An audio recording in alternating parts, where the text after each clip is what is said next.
నువ్వు అక్కడ క్యాపిటల్ ఫలాని చోట క్యాపిటల్ వస్తూ ఉంది అన్న సంగతి నీకు నీ బినామీలకు మాత్రమే తెలిసి ఉండి ఆ విషయాన్ని దాచిపెట్టి మీరు అక్కడ ఆ ప్రాంతాలలో నూజువీడు నాగార్జున యూనివర్సిటీ దగ్గర క్యాపిటల్ వస్తూ ఉందని చెప్పి మిస్లీడ్ చేసి ఆ తర్వాత నువ్వు నీ బినామీలు అందరూ ఇక్కడ చక్కగా భూములు కొనుక్కున్న తర్వాత క్యాపిటల్ మీరు అక్కడ అనౌన్స్ చేయడం అన్నది ధర్మమేనా అని అడుగుతా ఉన్నా.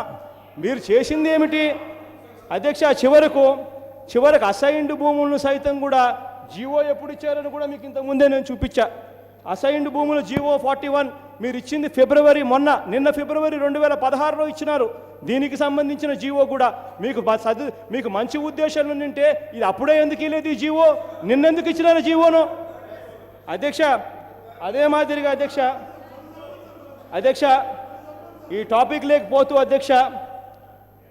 లేకపోతూ అధ్యక్ష అసైన్డ్ భూములు మీ బినామీలు కొన్న తర్వాత మీ బినామీల రిజిస్ట్రేషన్ రెగ్యులరైజ్ చేసేందుకు SC/ST అసైన్డ్ ల్యాండ్స్ రిజిస్ట్రేషన్ చేసుకొనవచ్చని చట్టంలో మార్పు చేయాలన్న దిక్కుమాలిన ఆలోచన చేయటం నిజం కాదా అని అడుగుతా ఉన్నా.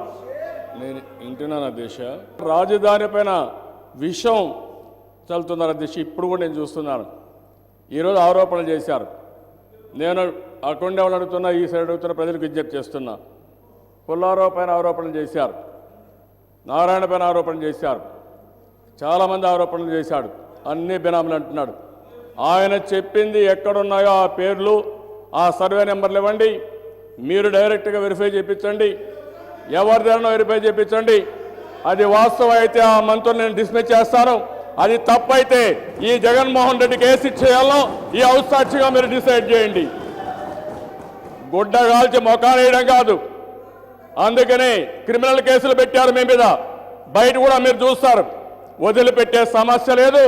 మీ ఇష్ట ప్రకారం మీరు మాట్లాడితే మీరు అవినీతి కాబట్టి అవినీతి బురదలో నుంచి అందరికీ బురదలాలంటే మాత్రం జాగ్రత్తగా ఉండండి. తమాషా అనుకోవద్దండి. ఎలాంటి ఎన్క్వైరీలు ఉండకూడదని నీతి నిజాయితీగా బతుకుతున్నాం. రాష్ట్ర అభివృద్ధి కోసం చేస్తున్నాం. 11 ఎన్క్వైరీల దిశ 24 గంటలు కోర్టు చుట్టూ తిరుగు మా మీద ఆరోపణలు చేస్తారా మీరు? 3 రోజుల నుంచి అడుగుతున్నాను.